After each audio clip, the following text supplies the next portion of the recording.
டிவிக்கேத்தான் நம்ம கட்சி மனசுல தான் இடத்த புச்சி அரசியல்ல கால வச்சாரு. விலையில்லா உணவகத்தை இலவச படிப்பகத்தை உருவாக்கி ஊக்குவிச்சாரு. டிவிக்கேத்தான் நம்ம கட்சி மக்கள் மனசில் இடத்த புச்சி அரசியல்ல கால வச்சாரு.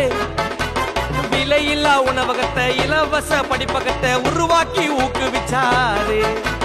தளபதி பேர சொல்லி ரத்த தானங்க தமிழகத்தை ஆள விஜய் அண்ணன் வேணுங்க. மறக்க மாட்டாரு அண்ணன் நன்றிய, தடுக்கவே முடியாது அவர் என்றிய. சட்டசபை புள்ளாவே அவர் பேச்சுங்க, சத்தியமா பண்ணுவாரு மக்களாட்சிங்க. சந்திக்க போற நாங்க அரசியல் களத்தை, தமிழக வெற்றி கழகம் காட்டும் பலத்தை.